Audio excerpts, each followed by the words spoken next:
तो आज हम लोग पढ़ेंगे CISF के बारे में, यानी कि सेंट्रल इंडस्ट्रियल सिक्योरिटी फोर्स के बारे में। ये जो सामने आप देख रहे हैं ये है CISF का लोगो। ठीक है, ये CISF का लोगो है। इसमें लिखा हुआ है प्रोटेक्शन एंड सिक्योरिटी। इसका मतलब संरक्षण एवं सुरक्षा, यानी कि इसका मोटो क्या होगा, प्रोटेक्शन और सिक्योरिटी, किसी की भी प्रोटेक्ट करना और उसको सिक्योरिटी देना। ठीक है, चलिए अब जैसे हम लोग बात किए कि इसका इसका मोटो क्या है, सुरक्षा और संरक्षण, प्रोटेक्शन एंड सिक्योरिटी। ठीक है, अब ये कब बना था, ये बना था 1969 को 10 मार्च को। इसमें कितने एम्प्लॉयज़ काम करते हैं अभी, 148,371 पीपल्स काम कर रहे हैं इसमें। ठीक है, मतलब 1,48,371 पीपल।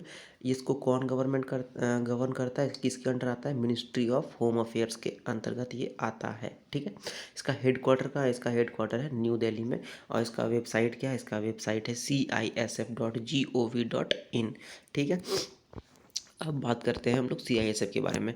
तो जैसे हम बताएं, सेंट्रल इंडस्ट्रियल सिक्योरिटी फोर्स, इसको 1983 में, ये जो प्रेजेंट फॉर्म में जिसके बारे में अभी हम लोग पढ़ाई करेंगे, वो कब बना था, ये बना था 1983 को 15 जून को। ठीक है, ये किसके अंतर्गत आता है, जैसे हम बताएं मिनिस्ट्री ऑफ होम अफेयर्स के अंतर्गत आता है। लेकिन ये पुलिस में किसके अंतर्गत आता है, तो सेंट्रल आर्म्ड पुलिस फोर्स मतलब CAPF के बारे में आता है। CAPF के इंडिया का जो CAPF है उसके अंतर्गत ये आता है। ठीक है, अब ये 1969 में बना था। ठीक है, पुराना जो CISF का जो स्ट्रक्चर था वो 1969 में बना था। 10 मार्च को एक पार्लियामेंट में एक कानून आया, एक एक्ट आया, जिसके द्वारा CISF को बनाया गया। और उसका उस समय का उसका कितना ये था, स्ट्रेंथ था, मतलब कितना आदमी उस समय काम करते थे, तो 2800। ठीक है, फिर CISF जो अभी आर्म्ड फोर्स है, अभी जो प्रेजेंट फॉर्म है, जिस फॉर्म में हम लोग पढ़ाई करेंगे, वो कब बना, जो इसे बताया 15 जून 1983 को एक पार्लियामेंट के द्वारा एक कानून ला करके बनाया गया।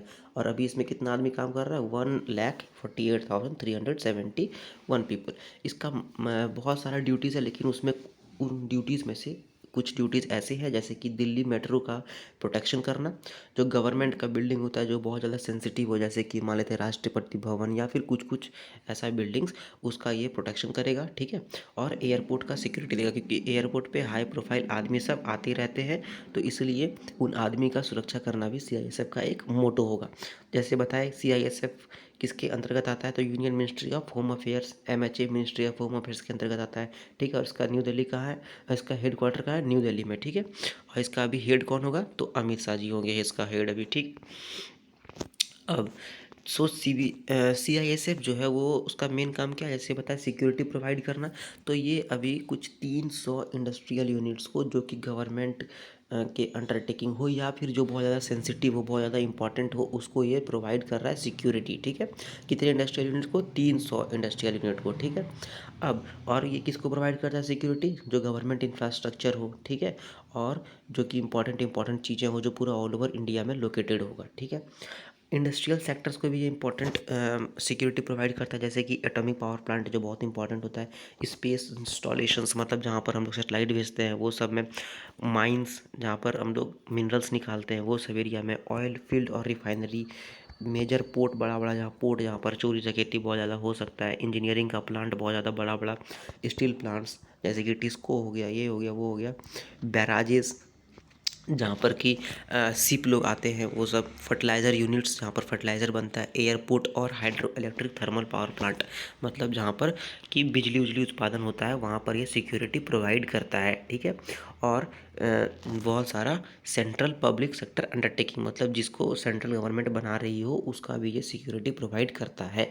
ठीक है, अब CISF जो है एक यूनिक ऑर्गेनाइजेशन है पैरामिलिट्री फोर्सेस में। CISF एक यूनिक ऑर्गेनाइजेशन, एक अलग तरह का ऑर्गेनाइजेशन है, जो कि सीवेज मतलब कि समुद्र वाला में, एयरवेज और भारत का अलग अलग जो मेजर इंस्टॉलेशंस है वहाँ पर ये काम करता है। ठीक है, अलग अलग जो बहुत ज़्यादा इंपॉर्टेंट चीज़ें हैं वहाँ पर CISF काम करता है। ये डिज़ास्टर मैनेजमेंट में भी बहुत इंपॉर्टेंट रोल प्ले करता है, मतलब जैसे कहीं पर डिज़ास्टर हो गया जहाँ पर सीआईएसएफ की ज़रूरत है तो सीआईएसएफ को वहाँ पर बुला सकते हैं। सीआईएसएफ का एक फायर विंग भी है जो कि फायर से लड़ता है, ठीक है। और ये क्या करता है, तो जब फायर एक्सीडेंट होता है इंडस्ट्रीज़ में तो वहाँ पर सीआईएसएफ जो है वो वहाँ पर बहुत ज़्यादा हेल्प करता है, मदद करता है कि उसका क्षति जो है वो कम से कम हो जाए, ठीक है। अब बात करते हैं हम लोग फायर विंग के बारे में। तो फायर विंग के अगर बारे में बात करें तो फायर विंग भी एक सीआईएसएफ का इंटीग्रल पार्ट है, मतलब अंदर का चीज़ है, जिसमें ये बहुत ज़्यादा बड़ा, सबसे ज़्यादा बड़ा एक्चुअल में, सबसे ज़्यादा बड़ा, बहुत अच्छे से ट्रेंड और बहुत अच्छे से इक्विपमेंट, मतलब बहुत अच्छे से इसका सामान सब जो कि फायर से लड़ेगा, गवर्नमेंट सेक्टर में ये है। मतलब सीआईएसएफ जो सबसे बड़ा फायर फाइटिंग यूनिट है और सबसे अच्छे तरीके से ट्रेंड हुआ है और इसके पास इक्विपमेंट्स भी बहुत अच्छे हैं गवर्नमेंट सेक्टर के अंतर्गत का अगर बात करें तो, ठीक है। ये एक बहुत अच्छा, इसका रिकॉर्ड बहुत अच्छा है फायर फाइटिंग फोर्स के रूप में, ठीक है। और ये प्रोटेक्शन देता है, ठीक है। किसको प्रोटेक्शन देता है, जैसे हम बताया पहले भी, अब फिर से बता देते हैं, ये प्रोटेक्शन देता है, फायर कवरेज देता है किसको, पावर प्लांट को, रिफाइनरीज को, पेट्रोकेमिकल्स को, फर्टिलाइजर्स को, steel plant, surface transport, heavy transport, space application centre में ये फायर का प्रोटेक्ट करता है फायर से, ठीक है। फायर फायर विंग जो है वो बस आदमी से फायर, जैसे होता है ना कि फायर फायर ब्रिगेड आ गया, फायर ब्रिगेड आ गया, फायर ब्रिगेड आ गया, वो बस नहीं है इसमें। ये बहुत अच्छा, ये इसका बस वो तो काम है ही, बट इसका एक और क्या काम है कि ये जो है सो अलग अलग इंस्टॉलेशंस में, जो अलग अलग जहाँ पर ज़रूरत पड़े वहाँ पर ये क्या करता है, फायर प्रिवेंशन के लिए, मतलब फायर ना लगे उसके लिए ये अलग अलग तरीक़ा का इक्विपमेंट्स देता है और वहाँ पर आदमी लोग तैनात करता है, ठीक है, ताकि वो फायर लगे ही ना, तो इसका ज़रूरत ही ना पड़े, ठीक है। अब बात करते हैं हम लोग सीआईएसएफ का स्पेशल सिक्योरिटी ग्रुप के बारे में, ठीक है। ये कब बना, तो ये बना 17 नवंबर 2006 को, ठीक है।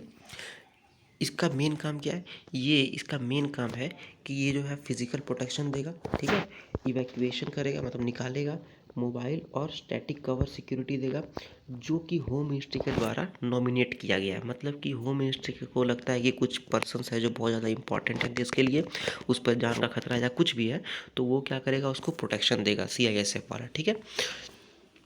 अब अगर किसी को सिक्योरिटी कवर चाहिए सीआईएसएफ से, तो उसके लिए क्या करना पड़ेगा, आईबी जो इंटेलिजेंस ब्यूरो है और जो सीक्रेट पुलिस एजेंसीज है वो जो आपका मिनिस्ट्री ऑफ होम अफेयर्स है उसको जा कर के अच्छे से बताएगा कि इस पर क्या थ्रेट है, इस पर क्या जान का इस पर दिक्कत है, या क्या इससे हो सकता है, ये मर जाएगा तो क्या होगा, या इस पर क्या ये हो सकता है, हमला हो सकता है, ठीक है। और उसके बाद अलग अलग तरीक़ा से कंसिडर करके गवर्नमेंट जो है उसको सिक्योरिटी देगा या नहीं देगा, वो गवर्नमेंट के हाथ में होगा, ठीक है। तो अगर हम लोग बात करें सिक्योरिटी का, पर्सनल सिक्योरिटी का, तो सीआईएसएफ तो काम करता ही है, साथ में एनएसजी मतलब नेशनल सिक्योरिटी गार्ड भी काम करता है, सीआरपीएफ भी काम करता है, बीएसएफ भी काम करता है और आईटीबीपी भी काम करता है पर्सनल सिक्योरिटी कवर के लिए, ठीक है। अब हम लोग बात करते हैं इसका स्ट्रक्चर के बारे में, मतलब सीआईएसएफ का स्ट्रक्चर कैसा है, ठीक है। तो जैसे आपको पता तो नहीं होगा बट बता देते हैं, सीआईएसएफ जो है वो आईपीएस के द्वारा हेड किया जाता है, मतलब एक इंडियन पुलिस सर्विस ऑफिसर जो है, जो कि डायरेक्टर जनरल का रैंक का होगा, मतलब बहुत ज़्यादा सीनियर, वो सीआईएसएफ को हेड करेगा, ठीक है। अब उसको असिस्टेंस के लिए कौन चाहिए, तो उसको असिस्टेंस के लिए चाहिए एडिशनल डायरेक्टर जनरल, ठीक है। एडिशनल डायरेक्टर जनरल जो है उसको असिस्ट करता है, ठीक है। अब जो फोर्स है, जो पूरा सीआईएसएफ का जो फोर्स है वो 9 सेक्टर में डिवाइड कर दिया गया है। एक है एयरपोर्ट, एक है नॉर्थ नॉर्थ सेक्टर, एक है नॉर्थ ईस्ट, एक है ईस्ट, एक है वेस्ट, एक है साउथ, एक है ट्रेनिंग सेक्टर, एक है साउथ ईस्ट सेक्टर, एक है सेंट्रल सेक्टर, ठीक है। और एक है फायर सर्विस विंग। तो समझ में आ गया कि ये 9 सेक्टर के बारे में ये डिवाइड कर दिया गया, और उसका जो हेड है वो कौन करेगा, हेड इसको डायरेक्टर जनरल, और इसको असिस्ट कौन करेगा, एडिशनल डायरेक्टर जनरल, जो कि एक आईपीएस ऑफिसर होगा, दोनों, ठीक है। अब जो फाइनेंशियल एडवाइज़र होगा सीआईएसएफ का, वो एक इंडियन रिवेन्यू सर्विस ऑफिसर होगा, जो कि एक डायरेक्टर रैंक का हो सकता है, और उसके साथ एक डिप्यूटी एडवाइज़र्स, एक नहीं बहुत सारा डिप्यूटी एडवाइज़र्स होगा, जो कि Indian audit and account service और इंडियन सिविल अकाउंट सर्विस के द्वारा अंदर होगा। मतलब कि ये लोग Indian audit and account service को क्रैक किया होगा और इंडियन सिविल अकाउंट सर्विस को क्रैक किया होगा। और इसका हेड कौन होगा, फाइनेंशियल एडवाइज़र, कोई एक ऐसा ऑफिसर जो कि इंडियन रिवेन्यू सर्विस का कोई ऑफिसर हो, जो कि डायरेक्टर के रैंक पर बैठे, ठीक है। समझ में आ गया स्ट्रक्चर एंड ऑर्गेनाइजेशन के बारे में।